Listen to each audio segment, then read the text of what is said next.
Métro, Labo, Dodo, le podcast spécialiste du sommeil. Bonjour à tous et bienvenue dans ce nouvel épisode de Métro, Labo, Dodo. Cet épisode est spécial Saint-Valentin puisqu'il sort le 14 février. Et donc, j'ai eu l'idée d'inviter deux couples qui vivent leur sommeil de manière complètement opposée. Et on va parler ici de leur point de vue de manière légère. Ok les gars ? Let's go. Ok, c'est parti. Chaud. Pour cet épisode, j'ai décidé aussi de faire participer mon conjoint qui est aussi la personne qui fait le jingle. Bonjour. Bonjour Arnaud. Donc voilà, Arnaud, tu pourras poser tes questions si tu le souhaites. Et c'est parti. Alors, la première question, qui est la même pour tous les épisodes, ça va être de vous présenter un par un et donc de nous dire au moins un prénom, un âge et j'aimerais bien aussi une profession parce que ça nous aide à savoir un petit peu qui vous êtes globalement dans la vie et surtout quel est votre rapport au sommeil. C'est parti ? On peut commencer par Sarah. Allez, je commence. Sarah, j'ai 32 ans bientôt, dans quelques semaines. Je suis responsable d'agence immobilière et du coup, le cerveau est toujours en ébullition. Donc, j'ai un rapport au sommeil qui est assez compliqué depuis longtemps parce que je pense beaucoup et du coup, j'ai quelques difficultés à dormir. Mais ça peut dépendre des périodes aussi. Ok. À mon tour ? À ton tour. Du coup, moi, c'est Thomas, j'ai 36 ans, je suis superviseur de production dans le milieu pharmaceutique. Je suis le conjoint de Sarah et moi, à l'inverse, je dors n'importe où, n'importe quand. Je m'endors en 2 minutes, peu importe les conditions, même si je suis stressé du travail ou soucieux, aucun problème. À partir du moment que je m'allonge, il n'y a plus personne.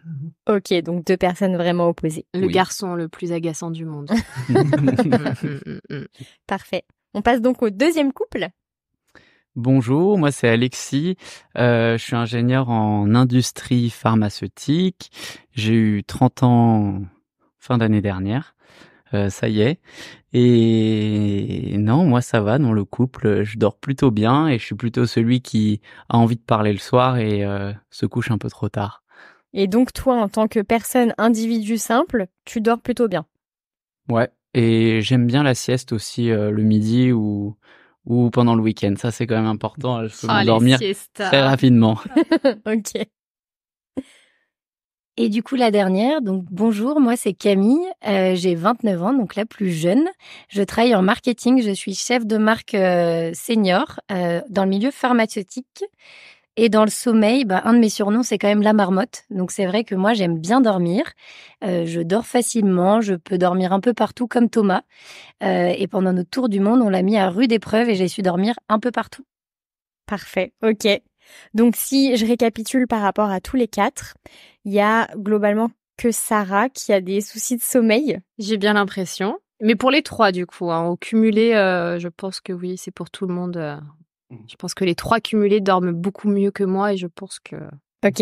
aucun problème pour les trois en face de moi, ouais. Mais est-ce que tu as des troubles du sommeil diagnostiqués ou pas du tout ? J'ai jamais rien fait. Ok. J'ai jamais regardé, cherché quoi que ce soit. Je me suis toujours dit que c'était comme ça et c'était pas grave. Après, je suis une couche tard.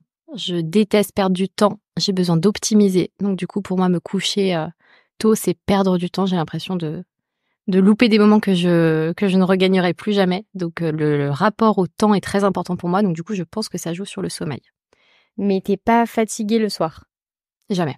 Ok. Et le matin, tu te sens fatiguée ? Le matin, c'est catastrophique. Ok. Et quand je me dis que je suis fatiguée, que le soir, je vais me coucher tôt, à partir de 19h ou 20h, je commence à peine à être en pleine forme. Et 22h, je suis au pic de ma forme. Donc c'est hors de question que je me couche. Ok. On va du coup parler un petit peu plus d'un point de vue couple.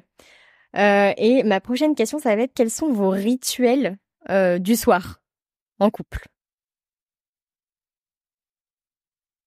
Ne vous battez pas, évidemment.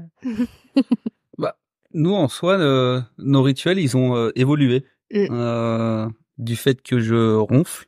Du coup, nos rituels, on avait plutôt, on mangeait, on regardait la télé, puis on allait se coucher, alors ensemble ou pas, tout dépend de l'état de forme de Sarah.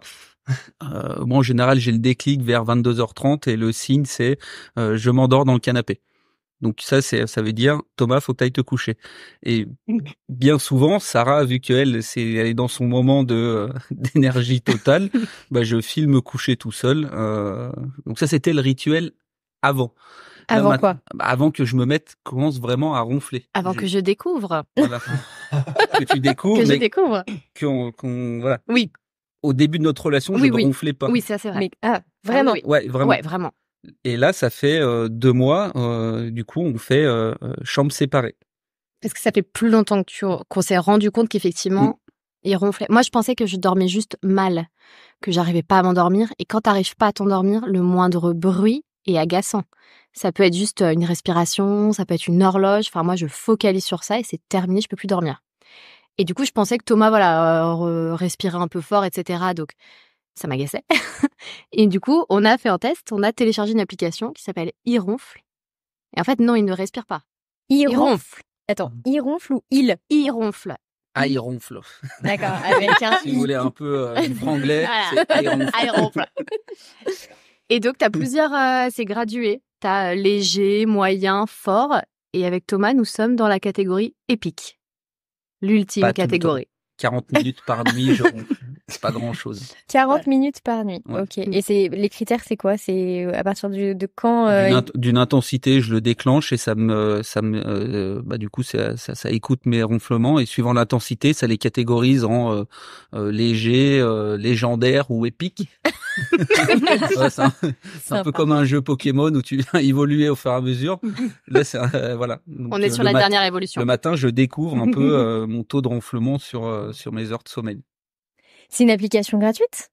Alors, Ouais, elle est gratuite à un certain seuil. Ok. Alors, moi, je l'ai essayé, par exemple. J'ai 10 secondes en moyen. Le reste, je suis en léger. Je ne fais pas un bruit à l'opposé. D'accord. ok. Rien. Donc, du coup... Donc, si on parle de rituel, oui, du coup, actuellement, notre rituel, c'est on passe la soirée ensemble, on va se brosser les dents, on se fait un bisou, bonne nuit, et chacun dans sa chambre. D'accord, ok. Voilà. Mais alors, attends, si on reprend un petit peu l'historique, ça fait combien de temps que vous êtes ensemble? 5 ans. Ça fait 5 ans et ça fait que 2 mois que tu te mets à ronfler toutes les nuits. Non, je pense que ça fait plus. Ça fait un petit peu plus, mais ça fait 2 mois que c'était plus vraiment supportable pour Sarah. Et le fait aussi, elle a fait le test plusieurs fois. Le fait de se rendre compte de faire chambre à part lui permettait de faire vraiment des nuits complètes et de se lever en forme le matin. C'est ce qui a fait un peu le déclic en mode il faut qu'on fasse chambre séparée. Parce que j'avais du mal à m'endormir, mais il y a aussi le fait que je me réveillais pendant la nuit. Et là, du coup, Thomas était effectivement dans une phase de ronflement important. Et donc, je remettais 3 heures à m'endormir. Donc, je pouvais passer des semaines à dormir 2 ou 3 heures par nuit. Donc, à un moment donné, le corps a dit non, c'est plus possible, quoi. Et forcément, maintenant, je me suis mal habituée parce que pour le coup, quand je dors vraiment toute seule, dans le silence, dans le noir, et ça, c'est mon truc préféré, là, du coup, je fais des vraies nuits. Donc, du coup, c'est compliqué de revenir en arrière on a refait le test. Mais voilà. Avant, en fait, pendant un moment, on dormait ensemble. Mais moi, toutes les nuits, je finissais par partir à 1h ou 2h du matin, me coucher dans l'autre chambre. Donc, je cramais la moitié de la nuit. Donc, on a fait ça pendant des mois et des mois. Et du coup, là, on s'est dit, pour des raisons perso, faut que on arrive à être un peu plus en forme tous les deux. Donc, surtout moi. Donc, voilà. Ouais. Mais il y a eu un événement déclencheur à ça? Alors, j'ai pas trop d'explications, mais j'ai une piste. Ça fait bientôt 2 ans que j'ai un appareil dentaire. Et je sais que la position de la mâchoire basse peut avoir un impact sur alors je sais pas quel muscle exactement vibre dans la gorge, mais en tout cas la position de la mâchoire peut avoir un impact. Et je ronflais jamais avant. Là, je décide de mettre un appareil dentaire, et là, les signes de ronflement commencent à apparaître. Alors, c'est pas du tout avéré, c'est pas prouvé, mais moi, je pense qu'il doit avoir quelque chose par rapport à ça. Ouais. Ok, mais parce que là, ton appareil, il a pour fonction de ramener la mâchoire vers l'avant? Non, c'était pas la fonction première, mais je pense dans un cadre de réalignement, j'avais besoin aussi de faire ressortir une dent qui était bloquée dans la gencive, donc ça a quand même pas mal bougé dans la bouche, donc ouais, moi je suspecte cet aspect-là, ouais. Ok, d'accord. Donc, si on revient à cette histoire de lits séparés, est-ce que vous trouvez que ça a changé quelque chose dans votre couple et dans votre quotidien? Non. Après, on reste quand même deux opposés. Moi, j'aime bien le contact. Enfin voilà, être proche de Sarah. Sarah, elle pas trop tactile de ce côté-là. Donc ouais, moi au début, ça m'a un peu perturbé sur le fait de plus dormir ensemble. Mais au final, on prend toujours autant de plaisir à se retrouver le soir après le boulot, à manger ensemble, à regarder des séries. Et enfin, moi de mon côté, j'ai pas d'impact particulier lié à ça. Enfin, on s'entend bien, il me semble. Ça va, Ouais. crois. On continue encore pour 5 ans comme ça. Non, on se marre bien encore. On apprécie se retrouver, donc. Ouais, c'est un moment, voilà, c'est un moment forcément qu'on a tous en tête, le fait de se dire qu'on se couche, etc. Et c'est vrai que, voilà, avant qu'on ait des difficultés un peu plus à dormir, etc., on prend vraiment plaisir à se retrouver, à être ensemble. Thomas est effectivement une vraie sangsue, ça c'est sûr. Pas dans les mêmes moments. Thomas, dans notre plus dans notre intimité quand on est tous les deux. Moi, ça va être un peu plus effectivement, voilà, j'ai besoin de son contact même quand voilà, on se balade ou quand on est ensemble avec des copains. J'ai besoin, voilà, de lui prendre la main, etc. Lui, c'est vraiment plus quand on est que tous les deux. On a chacun notre Je suis pudique. voilà, ouais, un petit peu. Mais en tout cas, c'est vrai que quand on est à deux, c'est toujours lui qui me colle, hein, clairement. Donc en fait, il est collé à moi toute la soirée, dans tous les cas. On mange, il est collé à moi. On regarde la télé, il est collé à moi. Il me suit dans la cuisine, il me suit dans la salle de bain. Donc voilà, du coup, on est proche de ça. Donc forcément, pour la nuit, si ça nous demande aujourd'hui une petite adaptation, un petit ajustement. Mais non, je pense pas que ça a joué sur la relation. Non. Et puis c'est trop précieux dans tous les cas d'être aussi en forme et bien pour que ça continue. Et moi, ouais, il m'agaçait la nuit, donc le matin, je devais peut-être pas non plus être super heureuse. Si c'est pour dormir ensemble et que vous vous entretuiez la journée, ça sert à rien. Exactement. C'est exactement ça. Il y avait pas de bénéfice, quoi. Voilà. Donc parce que c'est fou, mais juste un bruit, moi, qui peut m'empêcher de dormir. Bah du coup, si ce bruit émane de Thomas, j'ai des envies de meurtre. Donc, avant qu'on ne fasse pas chambre à part, je pouvais partir à 2h du matin, énervée. Si un jour vous avez plus de nouvelles de moi, Voilà. vous avez compris. C'est très frustrant. Donc non, on s'adapte et puis on va voir comment ça évolue et puis on trouvera peut-être des solutions par la suite. Mais vous vous sentez mieux de manière générale dans la journée, finalement? Bah, moi, rien à voir. Alors moi, ça n'a Ouais, rien toi, ça n'a rien changé. changé. Moi, je dors. Oui, c'est vrai que pour toi. Oui. Mais peut-être que toi, au moins, tu sens que tes émotions, peut-être, sont plus régulées de manière générale. Alors, j'ai jamais eu de soucis parce que même quand je dormais pas beaucoup, j'ai pas beaucoup d'impact là-dessus. Mais oui, je suis quand même largement plus en forme et c'est quand même plus agréable. Ouais. Parce que c'est insupportable de pas dormir. Et vu qu'il s'endort en 2 secondes, même moi, quand je suis fatiguée, je n'arrive quand même pas à m'endormir avant lui. Donc voilà. Il est trop rapide. Ok. Et est-ce que vous en avez parlé à votre entourage du fait que parfois vous faites chambre à part? Ouais, sûrement. Enfin, Ouais, jamais trop abordé le sujet. Mais... alors moi, je suis hyper à l'aise avec ça. Ouais. Ok. Mais alors vraiment, parce que pour moi, il y a pas de normes comme voilà, vivre avec la personne, ne pas vivre. Enfin voilà, dans mon métier, je vois tellement tous les cas de figure que moi, vraiment, il y a alors moi zéro tabou là-dessus.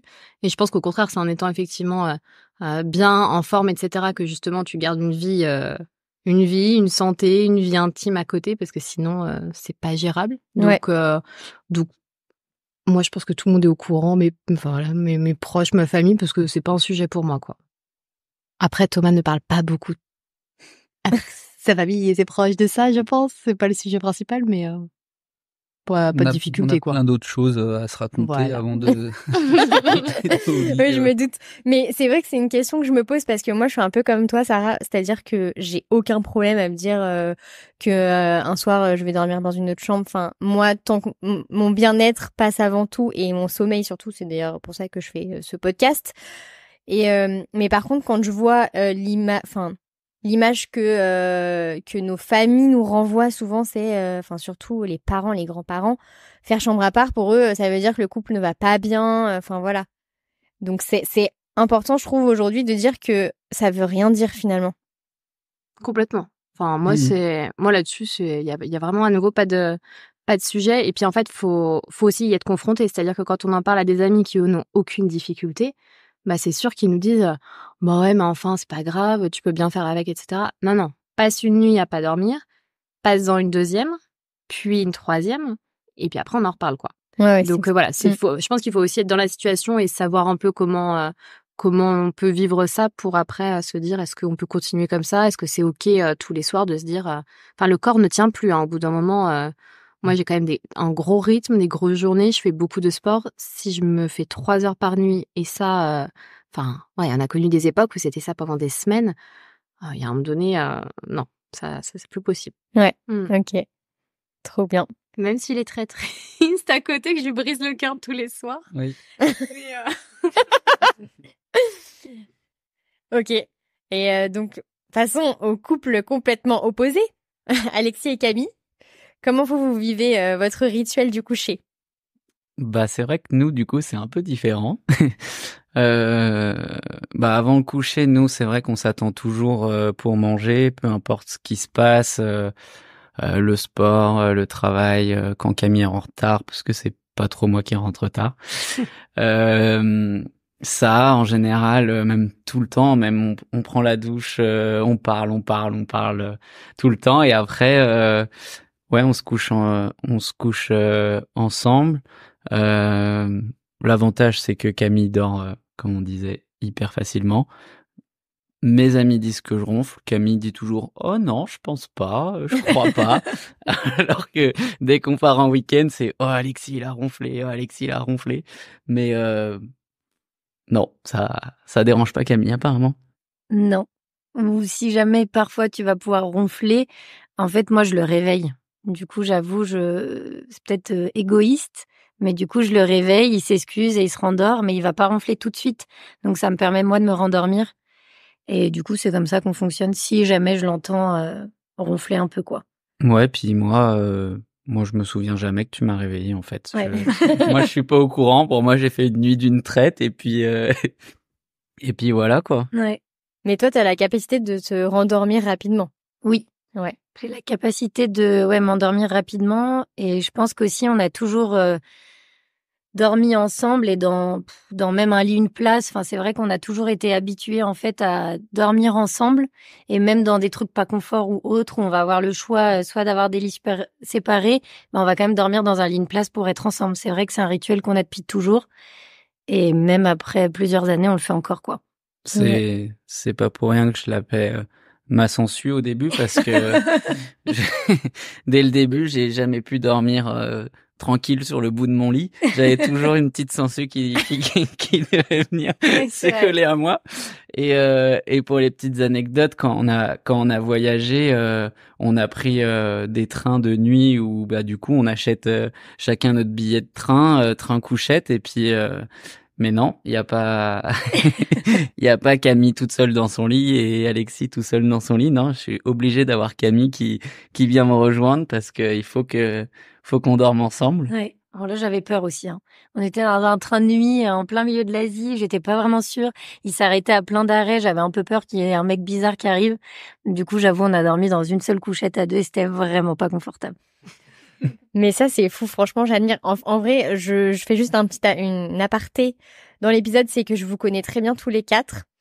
Et ça m'a toujours impressionné, Camille, le fait que tu aies besoin d'avoir cette présence à côté de toi, alors que, par exemple, moi, j'aime bien être à l'autre bout du lit, tranquille, sur le côté. C'est vrai que j'ai besoin de cet espace. T'as un commentaire à faire? Non, ça va.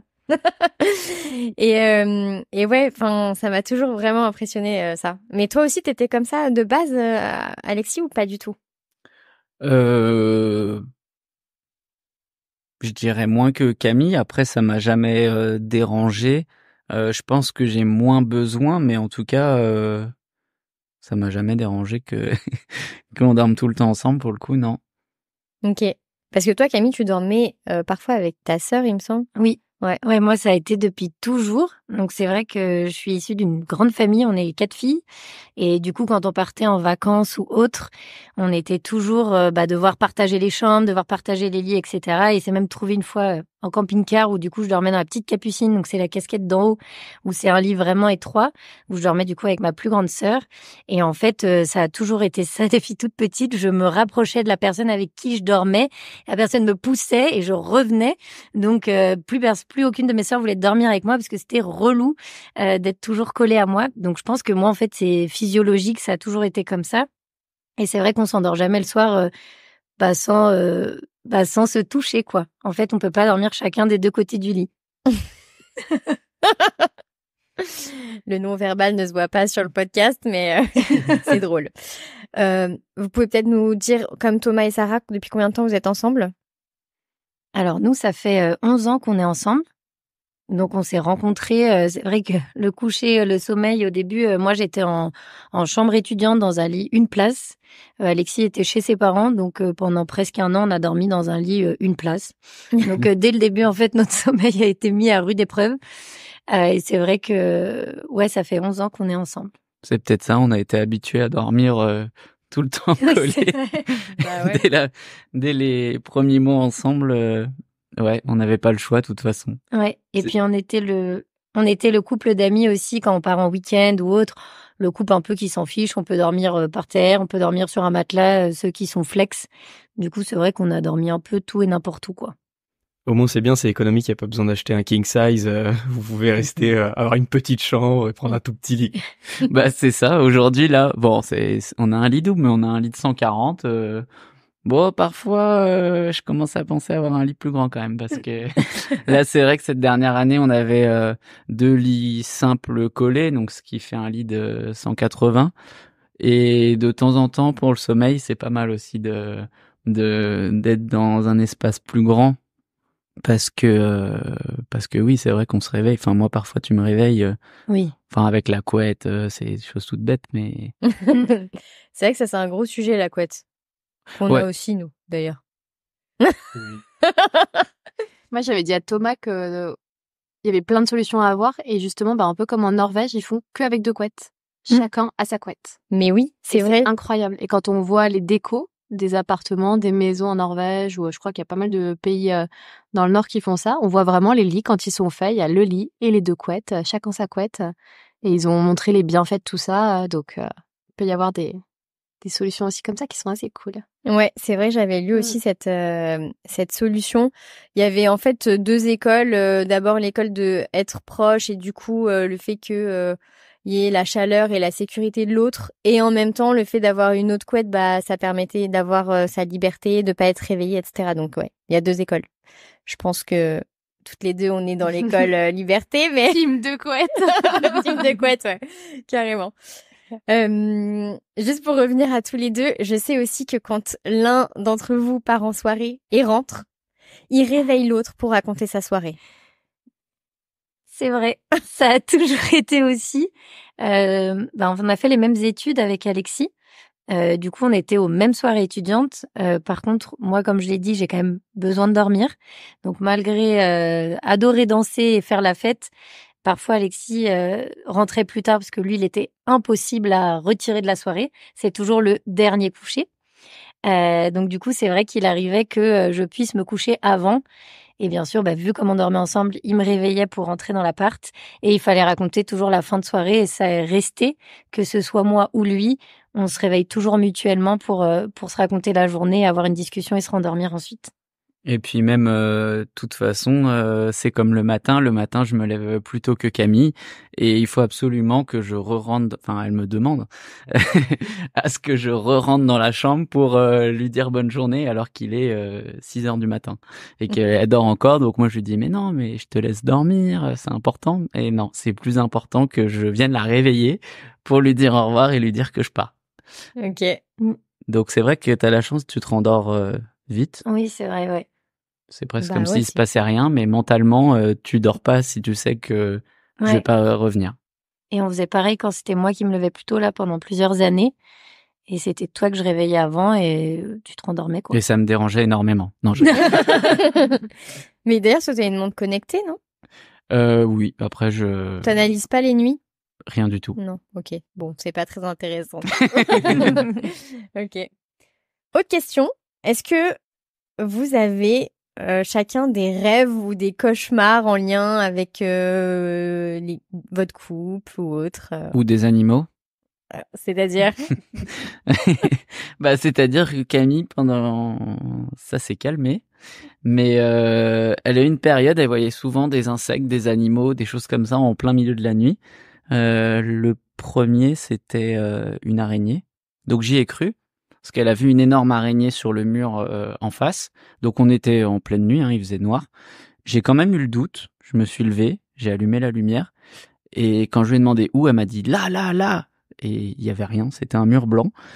Donc là, je me suis dit, oula, elle commence à être somnambule. Et là, quelques semaines après, elle m'a fait le même coup. Elle a vu des iguanes dans la chambre. Après, elle a vu des essaims d'abeilles. Voilà, des choses comme ça. Donc oui, Camille. Et ça, c'était pas un tour du monde.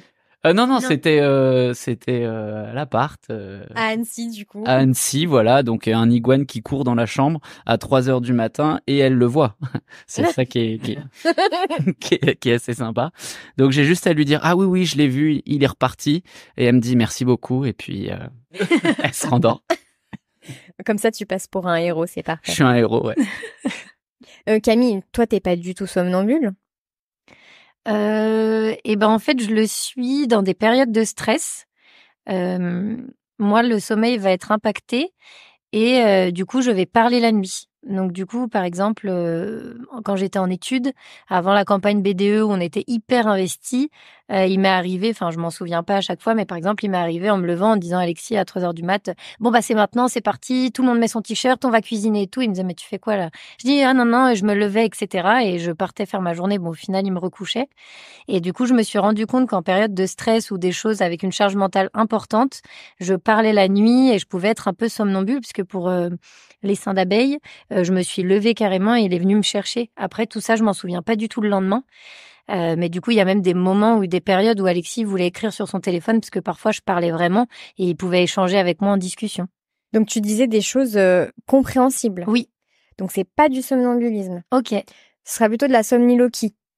Voilà pour nos auditeurs. Oh là là, le nom verbal, là, tout le monde m'a pris pour pour l'intello du groupe. Non, mais c'était juste pour que ce soit un petit peu plus clair. Mais ouais, d'accord, ok. Mais après, la somniloquie, je pense que il y en a d'autres autour de la table qui en font. Non? T'en fais pas, toi? Non. Oui, si, quand même. Parfois, tu parles dans ton sommeil. Ok. Non, mais moi, ça a jamais été au niveau de me lever, et de sortir de la chambre, etc. Non, c'est vrai, ouais, tu te lèves pas, mais je parle, des fois je te mets des coups de poing dans le ventre. Oui, c'est déjà arrivé. Ouais. Mais c'est tout. Enfin, c'est très agréable de dormir avec toi. C'est pas non plus, un trouble, quoi. Oui, ça va. Ok. Ok, niveau rêve et cauchemar, autre chose ou pas du tout? Moi, j'ai un traumatisme depuis que je suis gamin. Okay. Ça fait longtemps que j'ai pas fait ce cauchemar d'ailleurs. Mais quand j'étais plus jeune, une dizaine d'années, je faisais souvent un cauchemar d'un renard ou d'un renard, comme on peut dire par chez nous, qui me courait après dans mes rêves et qui finissait par me bouffer, clairement. Me demandez pas pourquoi, je n'en ai aucune idée et j'ai jamais pu avoir une vraie signification de ce rêve, mais je faisais régulièrement ce cauchemar de je veux courir vite, je n'arrive pas à courir vite, je veux crier, je n'arrive pas à crier, et le renard qui me rattrape et qui me mord le mollet, et là je me réveillais en étant essoufflé et compagnie, mais ça s'est arrêté du jour au lendemain. Ok. Mais ça s'est arrêté quand? Quand j'étais, je sais pas, je dois faire ces rêves quand je devais avoir une dizaine d'années et quelques années plus tard, je les faisais plus, mais ça a bien duré quelques années quand même. Ok. Mais j'arrive pas à le quantifier. Donc ça avait pas tant de rapport avec le couple en lui-même. Ouais, non, parce que à 10 ans, okay. Je te coupe ma peluche Buzz l'éclair et. Du coup, on est parti un petit peu du thème de l'épisode. Non, mais t'inquiète pas, c'était très intéressant, Thomas, tout de même. On est ravis de t'écouter. On va parler du renard juste après, du coup, on va débriefer. Non, mais du coup, ouais, rien de spécial en couple. Non. Ok. Et donc, dernière question, est-ce que par hasard vous auriez une anecdote sur votre couple dans le sommeil, le soir, la nuit, voilà, chose comme ça? qu'on a un coq qui nous fait chier, mais à part ça... Ouais, non, ça... Non, mais moi, un coq me réveille. Enfin, tu vois, il y a un coq, je l'entends, mais moi, par contre, contrairement à Camille, je ne me rendors pas. C'est là la grosse différence, c'est qu'effectivement, moi, Tom, il part le matin, il va au boulot, je l'entends qu'il part, mais si je l'entends, c'est fini pour moi, je ne me rendors plus. Et le coq, c'est à 3h du matin, pareil, je me rendors pas. Je vais mettre, c'est des phases de sommeil où je vais mettre 2 heures à m'endormir, donc le moindre truc, et là, on a un coq à côté de chez nous, qui saoule. Mais en même temps, ça crie hyper fort. Hyper Oui, fort. c'est horrible. On l'entend Ah à ouais. travers le double vitrage. Enfin, mais du coup, un coq, 2 heures de sommeil loupé, Thomas qui se réveille, 2 heures de sommeil. Enfin, ça va vite, quoi. C'est par tranche de 2 heures. Ouais. Donc, Parce qu'il chante la nuit en plus. oui. Sympa. Oui. Tu peux faire des procès apparemment maintenant au... On y pense. On va y penser cet été quand même. J'ai On d'autres hésite. solutions beaucoup plus intéressantes. Arrête. On ne dira pas où vous habitez. Non, Au cas où. Mort d'un coq dans le journal. Je vais avoir des problèmes avec Bardot après. Ok. Bon, écoutez, merci beaucoup en tout cas d'avoir participé à ce podcast. Merci pour l'invitation. Ouais. Merci beaucoup, Avec Margot. plaisir. Merci. Voilà. Merci beaucoup, mon acolyte, mon Mais de rien. conseiller adjoint. Pas dit grand-chose. C'est pas grave. Tu es là. C'est l'important. Merci Margot de nous avoir interviewés déjà tous ensemble. C'était vraiment chouette comme moment. Et je dirais en conclusion que en fait, l'important c'est d'être en accord avec son couple. Et j'ai la sensation qu'il n'y a pas une bonne solution. C'est juste d'être en accord et surtout de bien dormir pour être en forme après et profiter tous les deux. Ouais, merci Margot, c'était hyper intéressant parce qu'on se rend compte qu'on n'a pas du tout les mêmes habitudes. Et pour autant, effectivement, quand on est ensemble, on n'a pas l'impression qu'il y a un couple qui est plus équilibré qu'un autre. On se connaît suffisamment pour savoir qu'on est tous bien dans nos couples. Et finalement, on a chacun des enjeux, des limites à se poser tous ensemble. Et ça fonctionne plutôt bien pour tout le monde. Donc voilà, on prendra peut-être des bons conseils des autres couples pour la suite. C'est clair, finalement, l'important, c'est de s'écouter et de se parler pour savoir la meilleure solution pour chacun. Merci beaucoup et puis bonne nuit à tout le monde.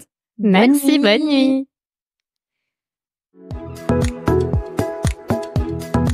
Un grand merci d'avoir écouté cet épisode de Métro, Labo, Dodo. Vous retrouverez toutes les références discutées avec l'invité dans la description de l'épisode.